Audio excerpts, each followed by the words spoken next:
Welcome to Could Be Pretty Cool News, the podcast where we dive into the exciting world of creative entrepreneurship.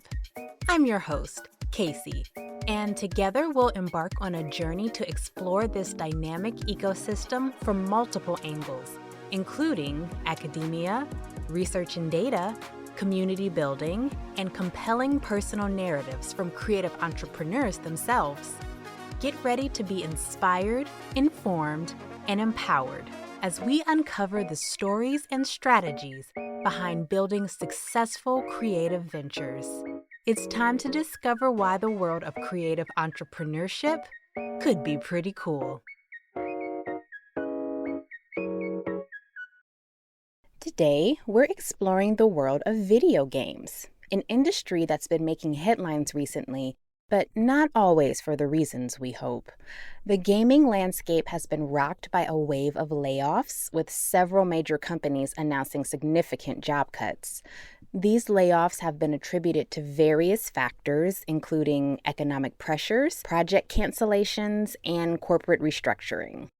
To help us navigate this complex terrain, we're joined by Eva Tucker, a seasoned professional with a decade of experience in the gaming industry. Eva has worn many hats, from community manager to producer, and now focuses on nurturing the indie game development scene. In our conversation, we'll explore the current state of the industry, the challenges facing both major studios and indie developers, and what these recent shakeups might mean for the future of gaming. Great. So, Eva, thank you so much for joining us today on Could Be Pretty Cool News. And if you wouldn't mind just introducing yourself to our audience and letting them know a little bit more about you and what you do in your professional life. All right. Well, yep. My name is Eva.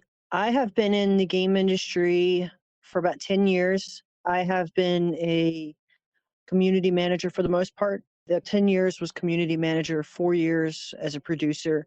Right now, my focus, though, is to build up the indie industry, that part of it, because there is a lot of people going that direction, but they don't have the guidance to build a proper studio and to survive that first year that a lot of businesses fail in. I figure that's my calling, is to help as many people as I can. That's just something that I love. But if in the same moment I get a job as a producer at a studio, hey, I'd love that. So, could you tell us more about some of the specific duties of a community manager in the gaming space? Yeah, so a community manager, at least with what I dealt with, is to be able to push the brand message. You want to make sure you're keeping the overall tone that the company wants to display. Mostly, you want to keep the community interacted with the business. And this goes for all types of social media: Facebook, Twitter/X, TikTok, Instagram, even Discord. I mainly dealt with Facebook and Twitter for my community management. And I built up about 100,000 people in a community. So it was pretty nice. Can you tell us, how did your experience in community building translate into your new focus and helping indie studios and indie gaming professionals build their careers? It's easier for me to understand people and the market that people tend to miss. So I can see from their perspective. That's what community management helps me at least understand. And it also transfers very easily over to the role of producer, because you're doing the same thing. You're managing projects, except this time you're just not doing it with social media. You're doing it with internal development and timelines. I consider it follows a similar scenario, because community management is going to be the social media side. It's going to be the communication part, and the production as a producer is the internal development and timelines. So, may I ask, in your role as producer for games, was this something that you did always underneath a company, or were you more of a freelance producer for games? I actually started off first time as a producer back in 2012. It was a indie company that had just formed. Of course, they didn't survive. It was a lesson learned, but it got my foot in the door. And then I moved on from there to project management. So I consider that just another way of evolving my skills. Is project management does the same similar situation, except mine, when I moved from production in video games to project management, it was actual construction, commercial. So, but the skills transfer. So, I mean, it's really nice to be able to do that. All right, so let's talk about sort of the state of the industry right now. Video games and gaming at present moment is going in a few different directions, not dissimilar to a lot of things that are happening in other digital media and other tech focused spaces.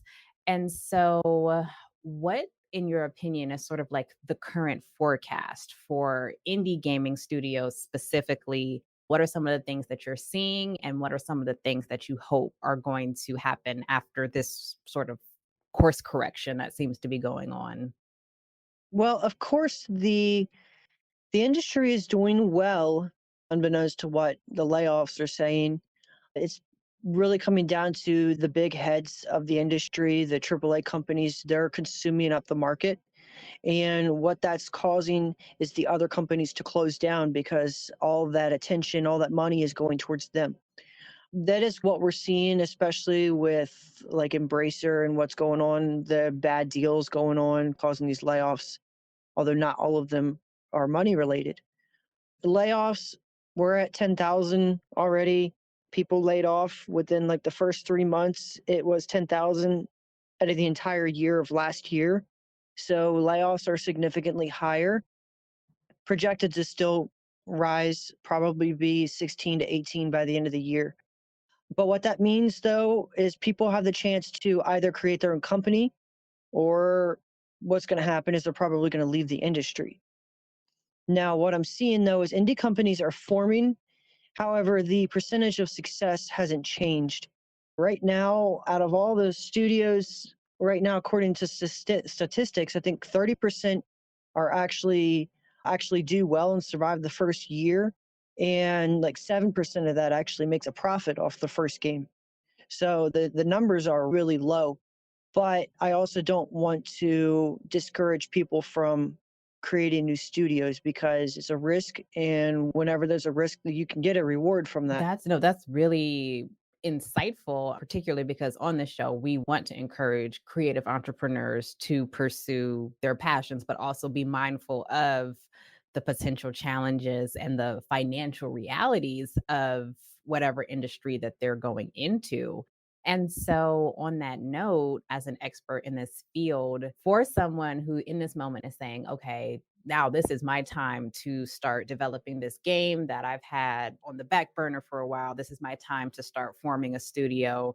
What advice or even considerations would you have for them knowing what's happened in the past in the industry and what's going on currently?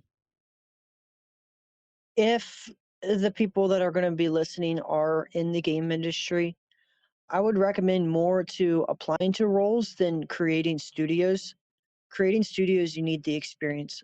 So if you are tired of applying and you create a studio, high chance are that the studio is going to fail because you do need to have experience in business. You need to understand finances and how to handle, venture capitalists, publishers. Because, realistically, right now, the interest rates are so high that it's very hard for studios to get any money, any investments right now. And that is hurting studios. Actually, right now, I know three that are about to close down at the end of the year if they can't get the funding. But it's not to discourage. There are a ton of jobs available, especially in the small studios or anywhere because it's creative. And I'd always look for the smaller companies. They're going to understand people a lot better than the big ones, the 500 to 1,000 people studios. For you, as you are envisioning the future of the gaming industry, in particular for indie gaming studios, if you had like your hopes and dreams, fantasy vision of the industry 5 years from now, 10 years from now, especially with the implementation of AI and VR and AR and all the things. Do you have any predictions, hopes, wishes for the industry? I don't think it's really my place to try to make predictions, but at the current rate that we're going, I personally think AAA is going to go away. It's gotten too big for its britches to say, because it's taking them a lot of money to be able to make a game or content in general that has to satisfy its market. And the bigger investment you have into it, the bigger chance of failure. So the way I see it is, because currently right now, a lot of studios or a lot of games in general have failed, and a lot of money went into them, and it's causing a lot of them to close down. And that's AAA level, because you're dealing with several $1 million of money, and they can't afford to make those mistakes, so they end up cutting people. They end up trying to make deals, like Epic, who laid off a lot of people, and now they're making a deal with Disney to create content with Disney. It's just to make them look better, really, when it comes down to. But I personally think AAA is not going to mean as much as it does in the past. I th- I think we're going to see a lot more smaller studios, and I think that's a lot better, because the whole purpose of the industry is to have that creative freedom. And when we're tied to big studios, everything seems to be spearheaded towards one direction, and there's not much room for change. Very insightful. I guess my last question really for you is for the folks who have unfortunately recently been affected by layoffs in the industry and are maybe looking for their next opportunity or trying to figure out what it is they want to do. How important is networking in the gaming industry? Should folks be going to conferences and meetups? Should folks just sort of be buckling down and applying to jobs? What is your insights there? So that's a very good point, especially since that is one of the main reasons to have a LinkedIn, is to network, because you're dealing with other professionals that may also be at the same level of experience as you. Networking is important, but it's not as important as building up your portfolio or building up your experience and your content, because ultimately it comes down to being able to show what you're able to do. Networking, so the portfolio gets you to the next step, but networking gets you in the door.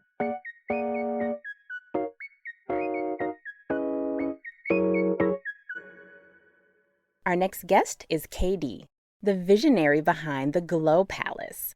KD's journey is a testament to the power of following multiple passions and adapting to new opportunities. From makeup artist to healthcare professional and now a business owner, bridging both worlds, KD has crafted a unique path that challenges traditional industry boundaries. In our conversation, we'll explore how KD is redefining success on her own terms, blending artistry with wellness, and building a business that truly glows from the inside out.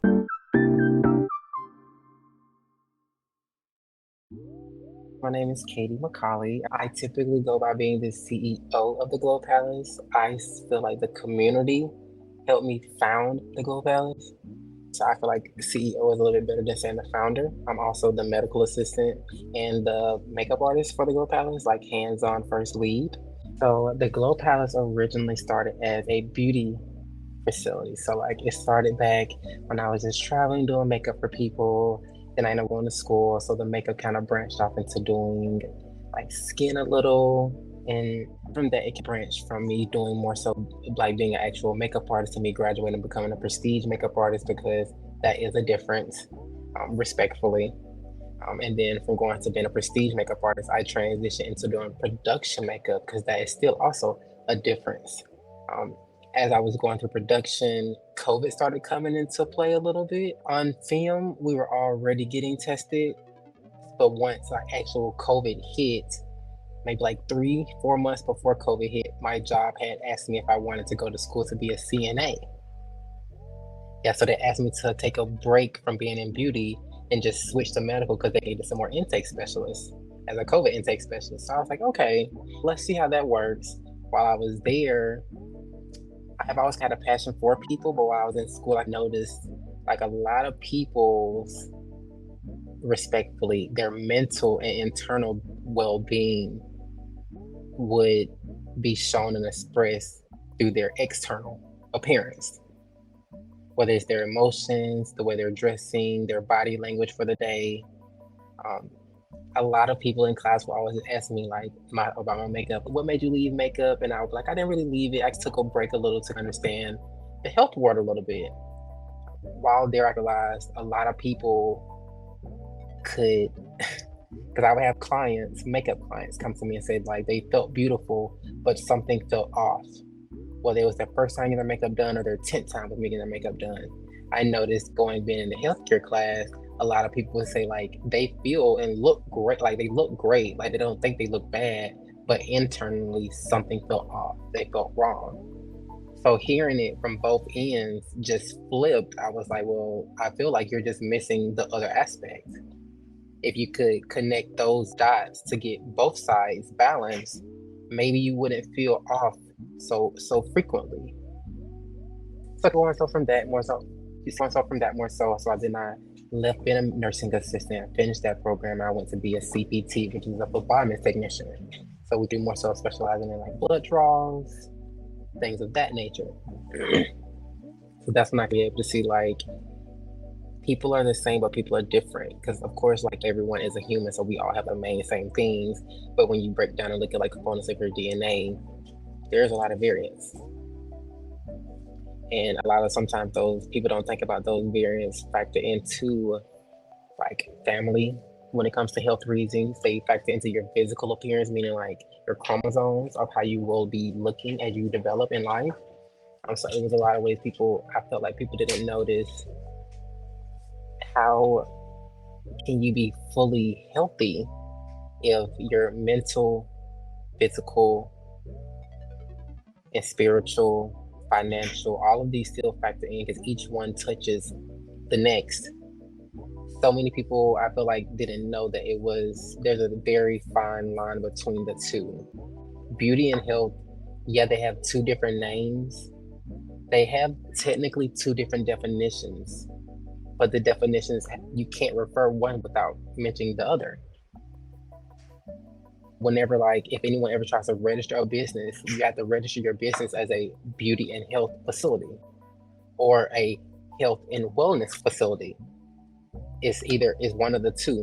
So I feel like people don't pay attention to leaving that. Some people may not even know that. Like you still have to categorize it with the combo of the two, and then you have to divide into a subcategory, meaning like you're going to specialize in just beauty or just skin or just health. But even with the government requiring that should make people understand that the two obviously play hand in hand. A lot of facilities, you would go there and they would have like behavioral health, but nowadays people don't really pay attention to, in today's society, what is the most common thing people say? I'm just not feeling it today. So we really focus on like taking that and breaking it down so like we can really use our practices at the Glow Palace so people could understand like we want you to feel beautiful inside and out. Because if you're feeling beautiful inside, we're going to help you express that externally. And if you're already expressing externally, but you need a little help internally, then let us help you get that because you obviously have it. It's obviously there. So that's like our main goal. So I think one great reason for people to come or like book with the Glow Palace, service-wise, beauty-wise, we have my traditional makeup services where they want to book an everyday glam or they want to just have like a going out club night phase, or whether it's like a bridal booking that's a little bit different than a traditional booking because that's usually the bride and the maids. We have it where if you want to book a photographer and a makeup application, if people want to have like just nowadays, honestly, people like to have a lot of Insta shoots, a lot of social media promotion. So a lot of people book a lot for that. Then transitioning from beauty, we get into skin. We have partnered with an esthetician. She makes her own body butters and her own body soaps. So they're all 100% essential and organic.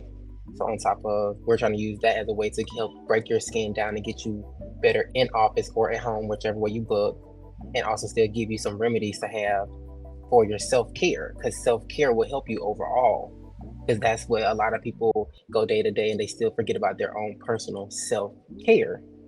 So as we got into noticing that, we ended up breaking into healthcare and came out with our palace protection pouches. So that's a way for people to be able to update their statuses, whether it's a pregnancy test, a HIV test, a COVID test, because COVID is still very scary, a flu test, or a strep throat test. We'll give whatever the choice of test, along with, like, if you're a first time sign up, you'll get a satin silk bonnet. You'll get what we call a scent of love, because it's a 2-ounce heart-shaped candle. It's infused with 100% essential oil and soy wax, so it's less aggressive, less paraphilians. So we actually took that into a way of like, okay, cool. Now we got the test, we got the sleep mask, so people get the idea of like, after I just went through a stressful day of testing, I need me a good night's sleep. I got me a candle to stimulate my mind, whichever one, because since they're essential oils, each one targets a certain thing. Like the rose targets something, the lavender targets something, the vanilla targets something. So like you'll have your candle, your scent of love to help stimulate your mind as you're going through your testing. And then we finish it off with like condoms, lubes, lotion. We give a bar face soap since they already get the body soap if they do a skin appointment. We just fill the bags up with goodies. So like, because we know, especially going through school and still working in the medical field, coming into the office, white coat syndrome is very much a thing. Coming into the office and seeing all the white lab coats, all the scrubs, the stethoscopes around the necks, hearing coughs from rooms with closed doors, it can really scare you. So the palace protection pouch was really formed so people can take that fear away from being in the clinic and have the comfort of your own home, help ease a lot of things. Yeah, the actual process of actually completing any update of a status is still nervous, but we want to help minimize that stress as much as possible because we want you to be stress-free and we want your overall wealth and health to be fine. Truthfully, it was a learning process because I must confess, I didn't just start off as a business owner. I went from being a social media influencer who transitioned into becoming a business owner. As I want to say I was like 16, 17, that's when I started hitting productions. I left high school, went straight into production with college. From there, it shifted fairly quickly from Georgia to North Carolina. I wasn't getting booked a lot for makeup out of state. I was getting booked a lot for fashion. But my production crew in Georgia would still ask me to come down. So they would be like, since you're out of state, you have to do a 1099 contract. So we need you to be like an independent contractor. I was like, okay. So that was what kind of initiated me going from like a W-4 to like, now let me start branding myself. For me, branding myself, the branding kept growing until I would say maybe like 2018, 2019.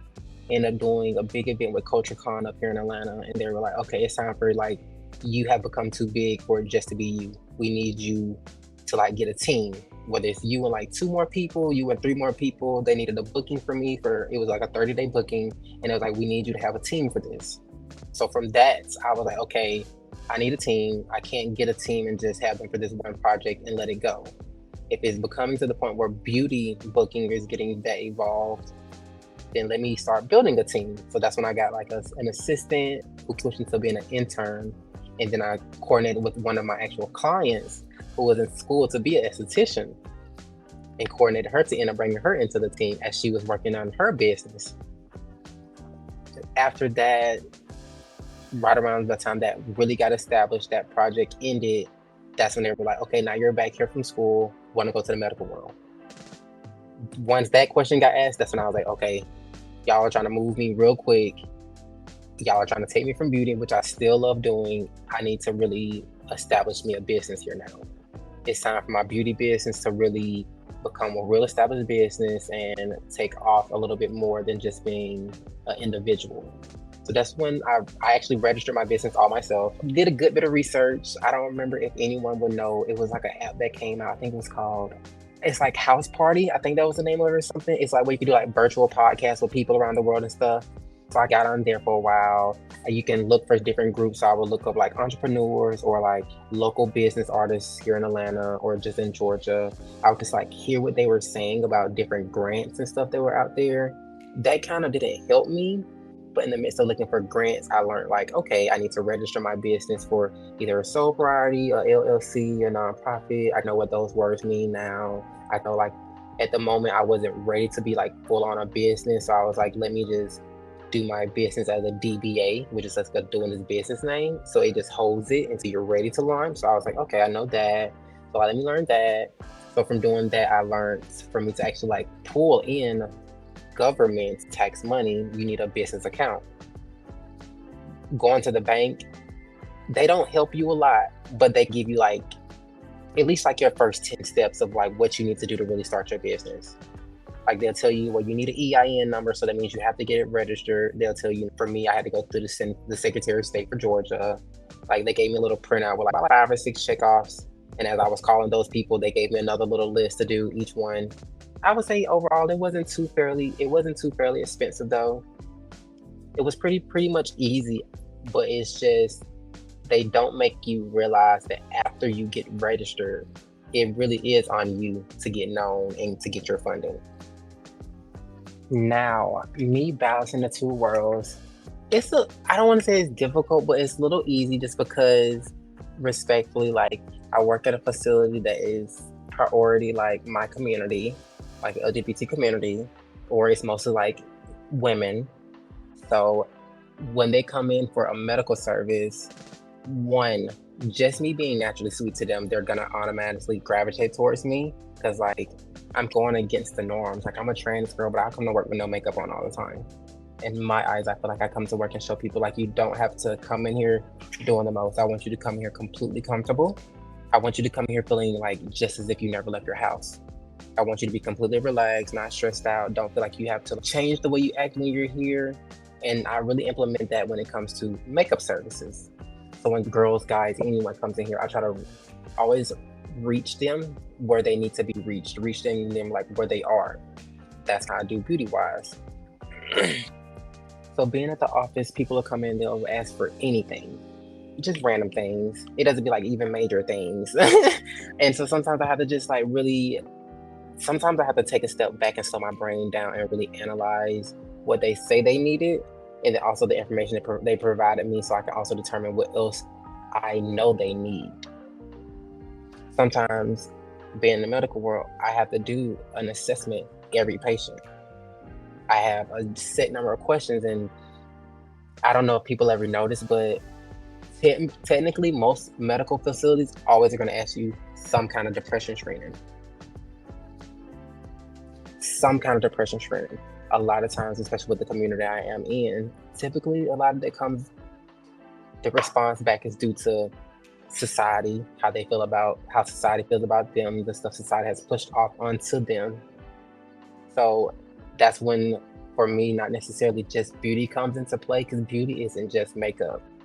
Beauty is not just me putting makeup on someone's face. Some girls come to me just to get their eyebrows arched and get their lips done. And that's them feeling like they are beautiful hands down. So usually that's one of the main ways I keep it balanced. Like I'll try to make sure I don't overstep into someone. Of course, it's any field, medical or beauty. You always go with the information they provide, and I never try to force anything upon them. But like whenever they do open that door, I don't gatekeep. I'll try to always at least offer my knowledge. I'll offer the information that I know and have in my pocket, and give you the opportunity to do what you want with what is of that. A lot of my patients don't even know I like do beauty services until they see me out, because I keep it so separate and secluded. But then when they end up crossing, they're like, oh my gosh, you've been doing this for so long, and like you haven't told me. I'm like, well, I want you to feel comfortable. I don't want you to leave one practice just because of this, because of what I'm doing. Like I want overall you to be comfortable. Don't come somewhere because of me, come somewhere because of your comfortability. If I have to be, so on this a little, I'm gonna gatekeep, because one thing I am working on will hopefully be implemented at the end of this year. But within 5 years, I'll say I would love to have me a new location, a location big enough to where I'm actually able to do beauty services and have healthcare services at the same time, like in the same facility. If that is possible, I will go crazy for the community. My goal already, I'm back in school now, so I can start offering a new service for our trans and non-binary community. But then if I was able to get a facility, I would really go back to school and probably become a surgeon. Like, I really would probably go back to school and probably become a hands-on surgeon, so that way I could, from start to finish, give anyone who crossed paths with me in my organization anything they need on some realistic stuff, not just respectfully saying, I just have you come in here just to get a COVID test or HIV test and then sending you on your way. I mean, I want to be a facility where if you come in here and say you want lip injections, you're one of our clinical patients, that's covered. You've been coming to your last 3 appointments over the last year, that your surgery's covered. Not trying to, it's just taking away the middleman of writing so many referrals and sending people out of state. It's so great to be able to be like, in 5 years, I'll be a girl doing bodies for the girls. And that brings us to the end of today's episode. Until next time, we encourage you to continue nurturing your process. Farewell, and may all of your creative endeavors flourish. Could Be Pretty Cool News is a Could Be Pretty Cool original production that was workshopped as a part of the 2023 Google News Initiative Pre-Launch Lab. This episode was edited by Trinity Jackson. Our executive producer and host is Casey Willis, and our production coordinator is Liz Moore. The original theme music was composed by Camille Stennis, and our cover art was designed by Aaliyah Johnson. Special thanks to our guests. To find out more about them, you can visit our newsletter at couldbeprettycoolnews.substack.com. Thank you for listening.